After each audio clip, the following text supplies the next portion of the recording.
आज के वीडियो में हम देखेंगे कि स्टेट और सेंट्रल गवर्नमेंट एम्प्लॉयज़ के लिए एनपीएस में इन्वेस्ट करने के लिए क्या ऑप्शंस अवेलेबल हैं।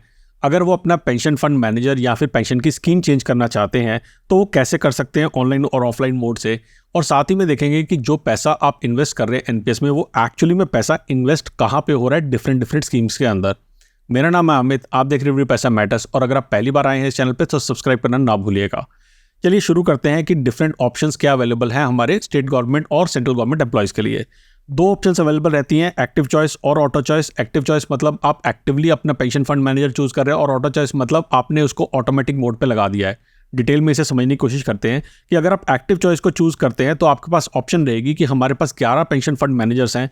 उन 11 पेंशन फंड मैनेजर में से आप एक पेंशन फंड मैनेजर को चूज करेंगे और वो जो भी आपका पैसा है उसकी 100% इन्वेस्टमेंट गवर्नमेंट बॉन्ड्स के अंदर करेगा। इसको बोलते हैं एक्टिव चॉइस। यहाँ पे आपका चॉइस रहेगी कि आप कौन सा पेंशन फंड मैनेजर चूज कर रहे हैं। एक्टिव चॉइस के अंदर गवर्नमेंट एम्प्लॉयज़ को इक्विटी में इन्वेस्ट करने की ऑप्शन नहीं रहती है। दूसरा ऑप्शन रहता है इनके पास ऑटो चॉइस का, लेकिन ऑटो चॉइस पे जाने से पहले बात करते हैं स्टैंडर्ड चॉइस की।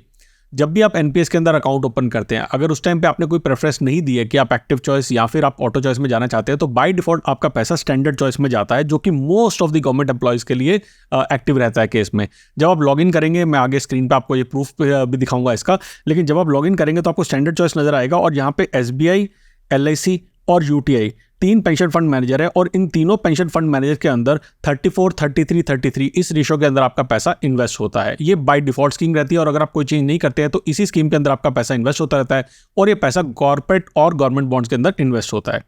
सेकंड बात करते हैं हम ऑटो चॉइस की।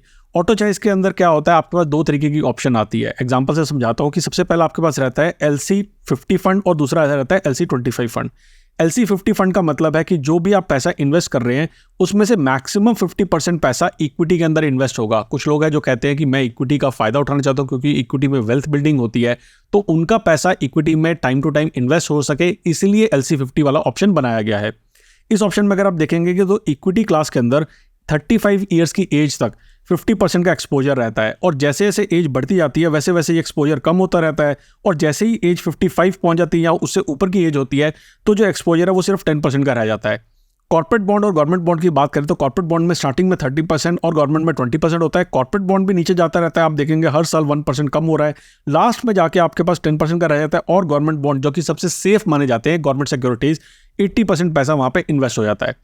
LC25 भी इसी तरीके से काम करता है। आप कुछ लोग हैं जो कहते हैं मेरा रिस्क एपेटाइट है लेकिन बहुत ज़्यादा नहीं है, वो लोग LC25 वाला ऑप्शन चुन सकते हैं, और यहाँ पे आपका जो है 25% की कैप रहती है कि मैक्सिमम 25% पैसा आपका इक्विटी में इन्वेस्ट होगा। यहाँ पे हम देख सकते हैं कि 35 ईयर्स की एज तक 25% पैसा आपका इन्वेस्ट हो रहा है इक्विटी में, कॉर्पोरेट के अंदर 45% और गवर्नमेंट में 30% इन्वेस्ट हो रहा है। और जैसे जैसे एज बढ़ती जाएगी वैसे वैसे इक्विटी और कॉर्पोरेट का जो पैसा है वो कम होता रहेगा, और गवर्नमेंट बॉन्ड के अंदर आपका जो इन्वेस्टमेंट का परसेंटेज है वो इंक्रीज होता जाएगा।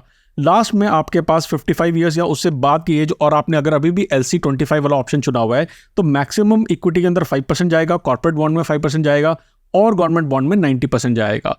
तो इस तरीके से एक्टिव चॉइस और स्टैंडर्ड चॉइस साथ में ऑटो चॉइस काम करते हैं। अब बात करते हैं कि आप इसके अंदर चेंजेस कर कैसे सकते हैं, अपना जो पेंशन फंड मैनेजर है या स्कीम है उसको कैसे चुन सकते हैं। तो धीरे धीरे बताऊंगा, आप चाहे तो इस YouTube वीडियो को पॉज करके साथ में आप एक अपनी विंडो ओपन करके देख सकते हैं, ताकि आप साइड बाय साइड दोनों के दोनों काम कर सके, या फिर आप स्क्रीनशॉट भी ले सकते हैं ताकि आप फ्यूचर में इसको रेफर कर सके। सबसे पहले लॉगिन करने के लिए आपके पास कुछ इस तरीके की विंडो आएगी जहां पे आपको अपना यूजर आईडी और पासवर्ड डालना है। यूजर आईडी आपका होता है PRAN नंबर। लॉगिन करने के बाद आपके पास कुछ इस तरीके की स्क्रीन नजर आती है। यहाँ पे ट्रांजैक्ट ऑनलाइन का एक बटन होगा। हो सकता है over the period of time ये जो स्क्रीन से कुछ चेंज होती रहे, लेकिन ट्रांजैक्ट ऑनलाइन के बटन पे आपको क्लिक करना है, और उसके बाद आपके पास यहाँ पे ऑप्शन आती है चेंज पेंशन फंड मैनेजर। इस ऑप्शन पे जब आप क्लिक करते हैं, ये आप देखिए यहाँ पे आपका चेंज स्कीम प्रेफरेंस और चेंज पेंशन फंड मैनेजर, ये आपका ऑप्शन आती है। जब आप इसके ऊपर क्लिक करते हैं तो आपके पास स्कीम प्रेफरेंस चेंज रिक्वेस्ट आता है, और आपको यहाँ पे कहता है कि आपके PRN के अगेंस्ट आप कौन से टीयर के अंदर चेंज करना चाहते हैं। देखिए हम बात कर रहे हैं यहाँ पे टीयर 1 की, मैं टीयर 2 की बात नहीं कर रहा हूँ। टीयर 2 के अंदर ऑप्शंस कुछ दूसरी हो सकती है जिसे मैं एक अगले वीडियो में कवर करूंगा। तो आप यहाँ पे इन दोनों चीज़ों को सिलेक्ट करते हैं। इनफैक्ट PRN तो ऑटो पॉपुलेटेड आता है, आप टीयर टाइप में टीयर 1 को सिलेक्ट करते हैं और आप सबमिट के बटन पे क्लिक करते हैं। इसको क्लिक करने के बाद आपके पास एक पॉपअप मैसेज आता है। ये पॉपअप मैसेज ये कहता है कि जो आपके फंड आपके ट्रांसफर होंगे, क्योंकि हम क्या कर रहे हैं, हम स्कीम की प्रेफरेंस चेंज कर रहे हैं, तो हो सकता है अभी पैसा आपका एसबीआई में हो और आप चाहते हैं आपका पैसा यूटीआई में जाए, तो वो जो चेंज होगा उसके अंदर कितना टाइम लगेगा, तो इसको आप पढ़ लीजिएगा। इसको पढ़ने के बाद आपको प्रोसीड के ऊपर क्लिक करना है और प्रोसीड पे क्लिक करने के बाद आपके पास कुछ इस तरीके की स्क्रीन आएगी जहाँ पे ऊपर आपकी सारी डिटेल्स यहाँ पे प्री पॉपुलेटेड आएंगी। आप यहाँ पे देखेंगे तो यहाँ पे लिखा हुआ है कि ये वाला जो स्कीम है ये कंजर्वेटिव ऑटो चॉइस है, लेकिन हो सकता है आपकी स्कीम जो है यहाँ पे स्टैंडर्ड स्कीम हो, और स्टैंडर्ड स्कीम के अंदर यह है, जैसा मैंने आपको बताया कि 33% के अंदर आपका पैसा जो है इन्वेस्ट हुआ होता है। तो इन दोनों में से एक स्क्रीन आएगी डिपेंडिंग अपॉन आपकी पहले कैसे इन्वेस्टमेंट रही है। मैं अगर यहाँ पे बात करूँ तो यहाँ पे आप स्कीम प्रेफरेंस चेंज, इसके ऊपर आप टिक करेंगे और उसके बाद आप सबमिट बटन पे आप क्लिक करेंगे।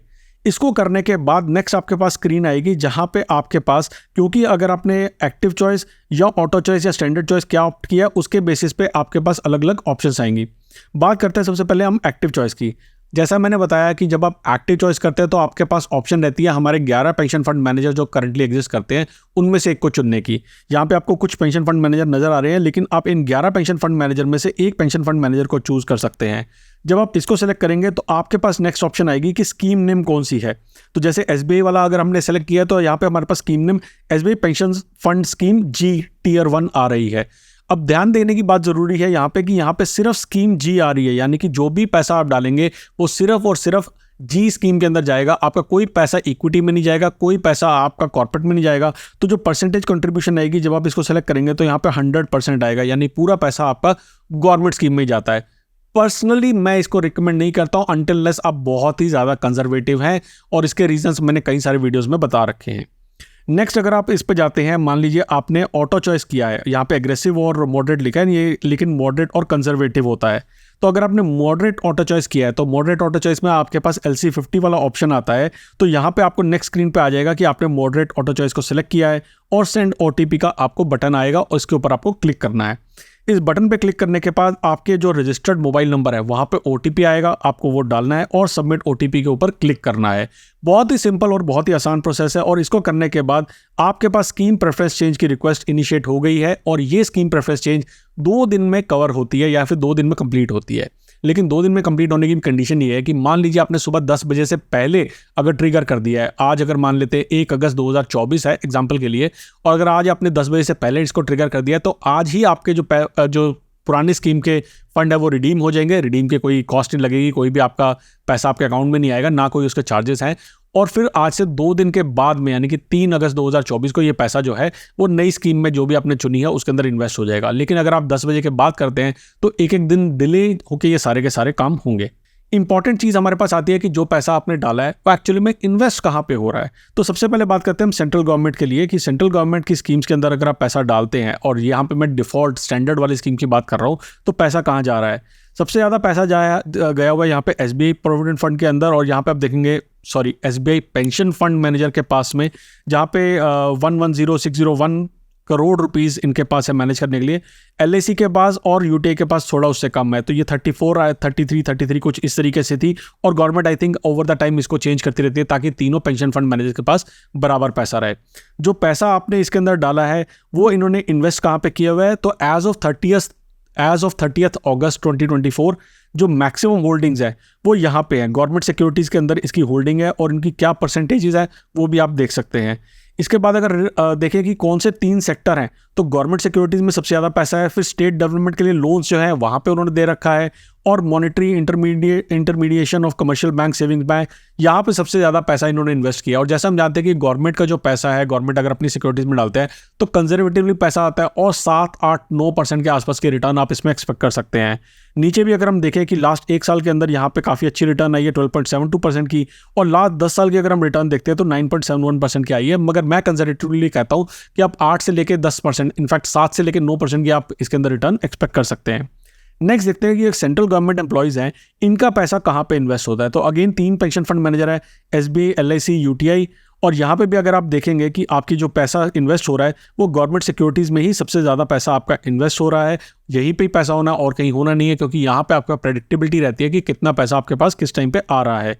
सिमिलरली अगर सेक्टर्स की बात करें तो government securities, state development loans और monetary intermediation of commercial bank saving banks, सारा का सारा पैसा यहीं पे आपका इन्वेस्ट हो रहा है, यानी कि सबसे ज़्यादा सेफ है। अगर आप इसके जगह पे आप सेलेक्ट करते हैं ऑटो मोड, और ऑटो मोड के अंदर आपने LC25 या LC50 कुछ भी किया और इक्विटी, कॉर्पोरेट और गवर्नमेंट बॉन्ड के अंदर आपका पैसा जाता है, तो वहां पे किस पेंशन फंड मैनेजर ने कितनी रिटर्न दी है उसका वीडियो आप सामने स्क्रीन पे देख सकते हैं। आप इसे क्लिक करके देख सकते हैं। और अगर आपको ये वीडियो पसंद आया तो लाइक, शेयर और सब्सक्राइब करना ना भूलेगा। जल्दी आएंगे एक और वीडियो के साथ, तब तक के लिए बचाते रहें, कमाते रहें, बिकॉज एवरी पैसा मैटर्स।